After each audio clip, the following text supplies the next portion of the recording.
My wife said, "I'm leaving you for someone younger." I responded, "I wish you the best." Then I called the dean of the university where her new boyfriend was a student, and my family was a major donor. Suddenly, she was begging me to think things through.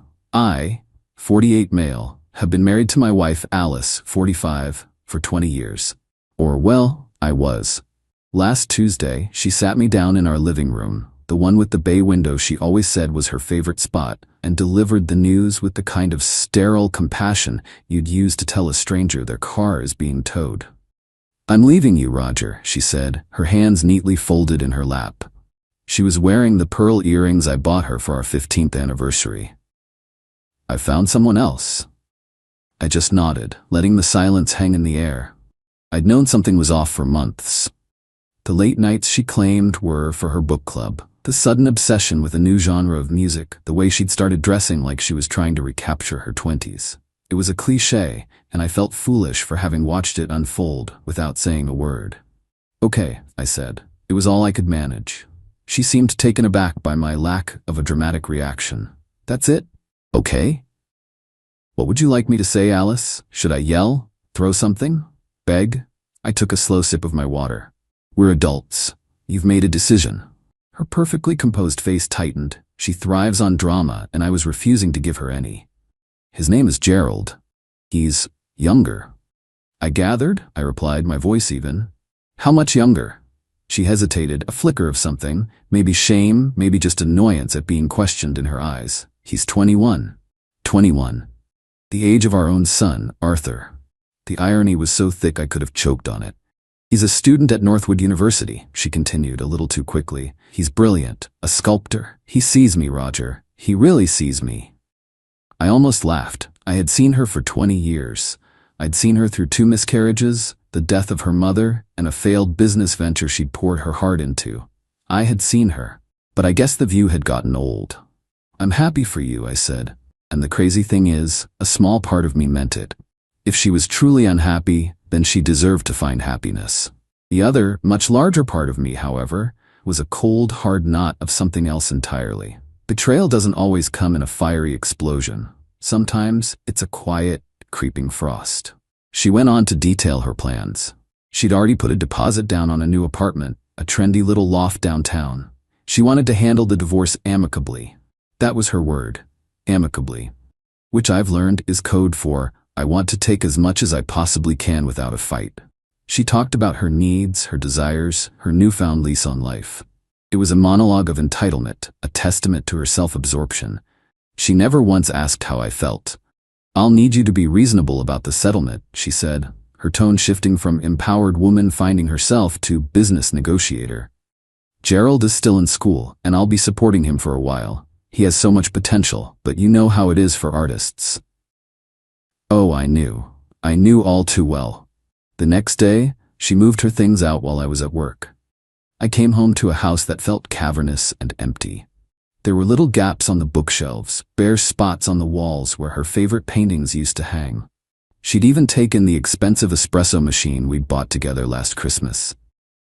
I guess Gerald likes a good latte. For a few days, I just existed in the silence. I went to work, came home, and stared at the ceiling. I let the pain wash over me, processed the anger, and then I started to think Alice had made her choice. Now she would have to live with the consequences, all of them. You see, Alice knew my family has a long and storied history with Northwood University. My grandfather was one of its founding members. The library is named after my late father. Our family has donated, conservatively, 8 figures to the university over the last 50 years. She'd attended countless galas and fundraisers with me. She knew the power and influence we had there. What she miscalculated was my willingness to use it. She has always seen me as passive, the steady one. She mistook my calmness for weakness. On Friday afternoon, I sat in my study, the one Alice always called stuffy, and dialed the private number for the dean, Ethan Albright. "Roger, to what do I owe the pleasure?" he answered, his voice booming. "Ethan, I hope I'm not catching you at a bad time," I said, keeping my tone light. "Not at all, my boy. What can I do for you?" "I was just reviewing some of my family's philanthropic endeavors," I began, and it brought Northwood to mind. I wanted to talk to you about our foundation's annual contribution. I could practically hear him sit up straighter. Of course, Roger. We are, as always, incredibly grateful for your family's generosity. As are we for the university's commitment to excellence, I said smoothly. Which brings me to a rather delicate matter. I paused. I've recently been made aware of a student at your institution who is the recipient of one of our foundation's most prestigious scholarships, the Founders Grant for the Arts. His name is Gerald. I'd have to look him up, Roger. We have thousands of students. Of course, a sculptor, I believe. It has come to my attention that this young man is involved in a personal situation that raises serious questions about his character and judgment, a situation that does not align with the values of integrity our foundation seeks to uphold in its scholars. I see, Dean Albright said, his voice now a low murmur. I would never ask the university to act without due process, I said carefully. But I would consider it a personal favor if the Committee for the Founders Grant would undertake a formal review of Mr. Gerald's suitability as a recipient, in light of this new information. I trust you'll be discreet. The unspoken implication was clear. Our foundation's future generosity depended on the university taking our values seriously. I understand completely, Roger, he said after a long pause. We take these matters very seriously. I will convene the committee for a priority review. They will look into the matter thoroughly. That's all I ask, Ethan, I said. I'm confident the committee will make the right decision. I hung up. There was no 2-hour miracle. It wasn't a movie. It was something better. The slow, grinding, and unstoppable wheels of bureaucracy set in motion by a quiet phone call. Now we wait. Update. It's been a week since I made that phone call. A week of tense silence, followed by a predictable storm. I appreciate all the comments and support. It's strange to find clarity from strangers on the internet, but here we are. The first few days were quiet. Alice was likely in her love bubble, oblivious. Then, on Wednesday, the email landed. Gerald received a formal notice from the university. The Founders Grant Committee had completed its review, and due to conduct inconsistent with the character requirements of the scholarship, his funding was being terminated at the end of the current semester. Furthermore, due to the loss of the scholarship, which covered his campus housing, he would need to secure alternative living arrangements for the following term. The fallout was immediate. It took Alice less than an hour to call me, and she was incandescent with rage. What did you do? She shrieked, her voice shrill. I have no idea what you're talking about, I said calmly. Don't play dumb with me, Roger. Gerald just got an email. They're revoking his scholarship. This has you written all over it. I knew you were vindictive, but the university has its standards, Alice. It seems Gerald didn't meet them. He's devastated. His entire future is ruined. How could you be so cruel? Cruel? I finally let a little of my own anger seep through. You're the one who threw away 20 years of marriage for a boy young enough to be our son. You're the one who waltzed out of here without a backward glance. Did you really think there wouldn't be consequences? There was sputtering. But this is different. This is his life. And you were mine, I said quietly. She was crying now. Big, gulping sobs. You need to fix this, Roger. Call them back. Tell them it was a mistake. There's no mistake, Alice. Please, I'm begging you. We can talk about this. We can think things through. Think things through. The irony was almost too much to bear. I think I've done enough thinking for the both of us, I said, and then I did something I should have done a long time ago. I hung up. My relief was short-lived. That evening, my son Arthur called. He sounded upset. Dad? What's going on with Mom? He asked. She called me, crying. Said you'd kicked her out and were trying to ruin some guy's life. She said, you've lost your mind. My blood ran cold. Bringing our son into this, that was a new low. Arthur, your mother and I are getting a divorce, I said, keeping my voice steady. She chose to leave. The rest is complicated. I gave him the simple version, but his silence told me he needed more. The next day, I drove 2 hours to his college town, and we had lunch. I laid it all out for him. The affair, the lies, the amicable divorce demands. And then I told him about the scholarship. Arthur, I said, looking him in the eye. My father built that library. Your great-grandfather helped found the university. The money that was paying for that young man's education, the one your mother left me for, was our family's money. It was a betrayal on every level. He just nodded, his jaw tight. I get it, Dad. It's not about revenge, it's about respect. He got it. He really got it. I came home and immediately called a locksmith. While he was working, I had a security system installed. The installer handed me a small, discreet camera. Points right at the front door, he said. Just in case. A good call. On Saturday, I came home from a client meeting to find a few things amiss. A framed photo of my parents on the mantelpiece was turned face down. A bottle of expensive single malt I'd been saving was half empty. She'd used her old key before the locks were changed. It was childish, petty, and designed to unnerve me. It was also evidence. I took photos and sent them to my lawyer, Jean. She's a shark who smells blood in the water. Oh, this is good, she'd said when I first told her the story. This is very good. Her response to the photos was simple. Document everything. We'll use it all.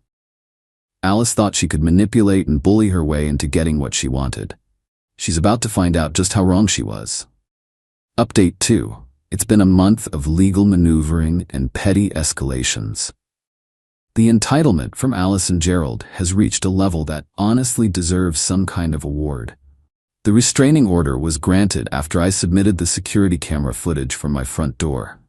It caught Alice trying her old key, and when it didn't work, she had a full-blown tantrum, kicking the door and screaming. Gerald was with her, looking like a deer in headlights. The judge didn't even blink. Alice's reaction was to play the victim on a grander scale.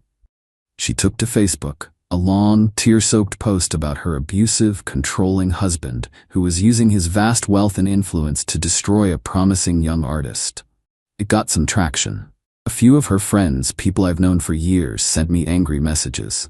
It stung, I won't lie. For a day or two I questioned if I'd gone too far. But then Arthur made his move. He posted a comment on her screed. Maybe you should also tell them that you cheated on my dad for months and that the promising young artist you're with had his education paid for by my dad's family's foundation, just for context. The comment section exploded. Alice deleted it and blocked Arthur, but the damage was done. Her narrative was shattered. Then they tried to come after my business. I own a small but successful architectural firm. One morning, I woke up to a flood of one-star Google reviews, all posted within a few hours, all using similar language. Vindictive owner, unethical, tears down families. It was transparently obvious. I spent a frustrating 3 days on the phone with Google support providing evidence of the coordinated attack. They finally took them down, but it was a headache and a stark reminder of how low she was willing to stoop. The peak of her audacity, however, was a letter she wrote to my family foundation's board of directors, a board that includes my aunt and 2 of my father's oldest friends. She accused me of misusing foundation funds for a personal vendetta. My aunt called me, laughing so hard she could barely speak. Roger, does she really think we're that stupid? The board, of course, dismissed her claims, but it was the sheer nerve that was stunning.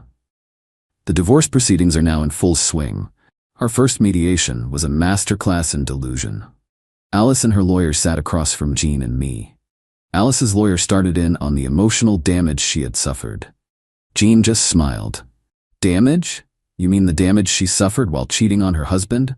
Or the damage she suffered when her lover's scholarship, funded by my client's family, was revoked due to a character review? The lawyer stammered. Jean then systematically dismantled every one of Alice's claims. She had bank statements, phone records, the video of the door kicking, the screenshots of the social media posts, and a log of the fake Google reviews. Alice's face went from indignant to pale. Furthermore, Jean continued, her voice like ice, my client is prepared to countersue for the emotional distress and reputational damage caused by your client's false and malicious accusations. The mediation ended shortly after. They are starting to realize they have no leverage. Alice's entitlement was built on a foundation of my perceived passivity. She thought I would roll over. She miscalculated, badly. This isn't a clean fight anymore, and I'm not the one who's gonna lose. Final update. It's been 6 months since this whole mess started. I thought I'd post one last update to close the loop. It's been a wild, draining, and ultimately clarifying ride. The final turning point came during the deposition. Jean was relentless. She questioned Alice for hours, her voice calm and methodical as she laid out the entire timeline. The credit card statements showing hotel rooms, the phone records, the lies. The final blow came when Jean brought up Gerald's academic record. "Mrs. Sterling, you've stated that Mr. Gerald Foster is a genius, a promising young artist, correct?" "He is. He just needs support."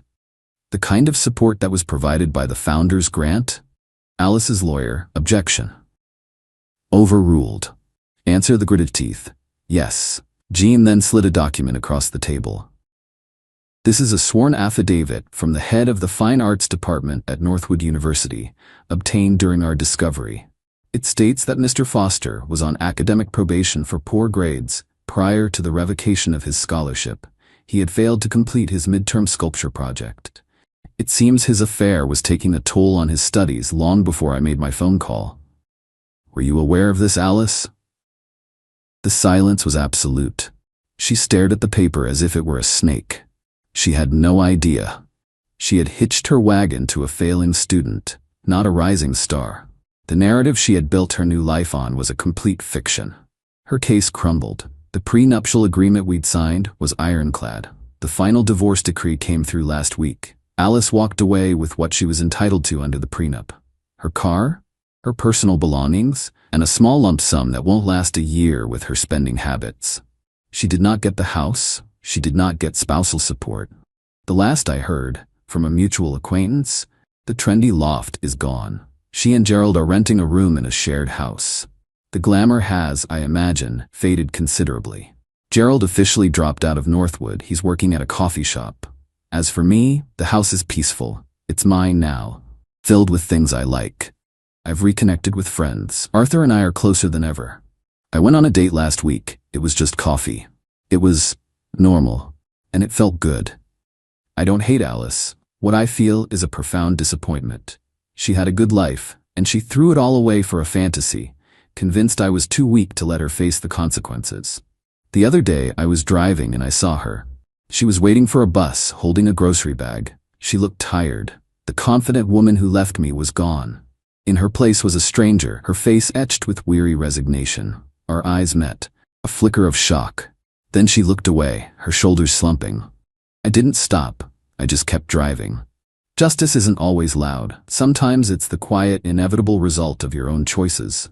Sometimes it's just watching someone you used to know wait for a bus in the rain and feeling nothing at all.